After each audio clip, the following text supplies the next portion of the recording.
¿Cómo ves el panorama para Cava en primer lugar? A ver, me parece que lo que está produciéndose es un sinceramiento, ¿no? Digamos, concretamente en lo que se refiere a la confirmación del acuerdo entre el PRO y la Libertad Avanza. Bueno, evidentemente el PRO viene atravesando tensiones muy fuertes, sobre todo a partir del 2023, que no se resuelven, y un poco como planteado, me parece que quizá sea mejor un buen divorcio que un mal matrimonio, ¿no? Entre las vertientes, quiero decir, aquellos que, como hemos visto en la foto reciente en La Matanza, han decidido, y ya lo han decidido creo yo hace tiempo, teñirse de violeta, como Santilli, Ritondo, Guillermo Montenegro, y quienes consideran que bueno, que ese no es el camino, ¿no? Es decir, que hay que mantener un ADN propio del PRO, más institucional republicano, y bueno, me parece que esto quizás ya esté marcando un punto de inflexión y una fractura en la cual muy probablemente, si es así, ambas vertientes puedan desarrollar sus agendas con menos restricciones. Y me parece que esto había quedado expresado en buena medida ya desde el 2023, cuando tanto Rodríguez Larreta como Patricia Bullrich, ninguno de los dos se sintió verdaderamente apoyado por la figura de Mauricio Macri. A propósito, Sebastián, ¿se acabó el PRO? A ver, yo creo que se acabó el PRO tal como lo conocíamos. Me parece que esto puede ser un catalizador para una ruptura, porque además no hay que olvidarse que en las últimas semanas Sebastián, ¿te tenemos? Te perdimos. Sebastián Alperino. Hola. Ahí estamos, Seba, te recuperamos. Ok, no, yo los escuchaba. No, te decía que ya desde la conformación del acuerdo en provincia, o sea, de paso es cierto que era difícil sostener el acuerdo en provincia sí y en ciudad no, más allá de todas las reservas que hay respecto a esto, ¿no? Sí. La realidad es que ya, digamos, era muy difícil poder sostener esa situación, y me parece que en función de eso ya habían emergido algunos espacios. No nos olvidemos de hechos de los hermanos Pasaglia, que justamente se opusieron a lo que ellos consideraron como una claudicación. Y tantos otros sectores, ¿no? El de María Eugenia Talderico, Potencia en provincia de Buenos Aires, y ahora fíjense que el espacio de Somos ya le dio una cordial bienvenida a lo que yo llamo los desterrados del PRO, ¿no? Es decir, entonces me parece que empiezan a producirse una configuración del mapa político. Fíjense todo el espacio del grito federal de los gobernadores en distintas provincias del país.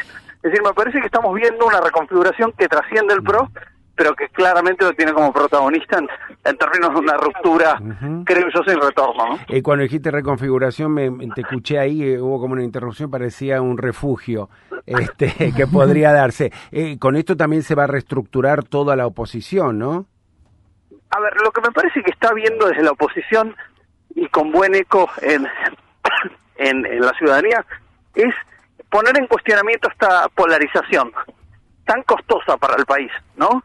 Digo, porque claramente hay todo un sector de la población que no quiere volver para atrás en lo que considera como un fracaso de los gobiernos populistas, kirchneristas, planteado en términos de los entrevistados, tal como lo identificamos en grupos focales. Pero también en ese mismo sector hay una población, por lo menos, que considera que tampoco este es el camino. Me refiero a un ajuste poco empático, ¿no? Sobre todo cuando se tratan temas como jubilados, educación, Garrahan, discapacidad, y que esto genera rechazo incluso en buena parte de los votantes de Milei. Y esto lo estamos viendo efectivamente en distintos estudios cualitativos de opinión pública.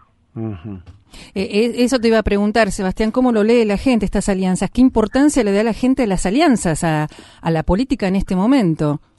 A ver, yo diría que las alianzas en sí a la gente le importan bastante poco y lo ve con bastante ruido. Sobre todo en la medida que, como decía recién, proliferan como distintos armados, pero eso también le quita consistencia, ¿no? A la sesión. Bueno, pero ¿cuál es la alternativa? Cuando nosotros hicimos, por ejemplo, recientemente un estudio con gente que declaraba que no ha ido a votar en las elecciones de este año, por lo menos se mostraba, digamos, no dispuesta a hacerlo en las próximas elecciones, uno de los argumentos que aparecía, sobre todo entre los opositores al gobierno nacional, es que no se veía una alternativa clara de oposición firme. Digamos, el hecho que proliferen tantos armados no contribuye en esa dirección, pero no es menos cierto también que me parece que es el inicio de todo un proceso en donde, como estamos viendo, la política, digamos, que se mostró perpleja con la emergencia de Milei en 2023, se le está animando, ¿no? Es decir, lo estamos viendo en el Congreso, con el rechazo a los vetos, los emplazamientos, y en la armada de distintas alternativas que además, me parece que se está produciendo de una forma bastante rápida, en un contexto donde el gobierno la tiene difícil, porque aún haciendo una muy buena elección, y yo creo que la va a hacer en distintos puntos del país, no es menos cierto que no va a tener mayoría en ninguna de las dos cámaras, y de cara a lo que vienen, que son proyectos muy desafiantes, me refiero a reforma laboral, tributaria, al menos es lo que el gobierno ha planteado como objetivos de la segunda etapa de su mandato, va a tener que hacer acuerdos en un contexto donde el presidente ha visto reducida su base de sustentación, ¿no?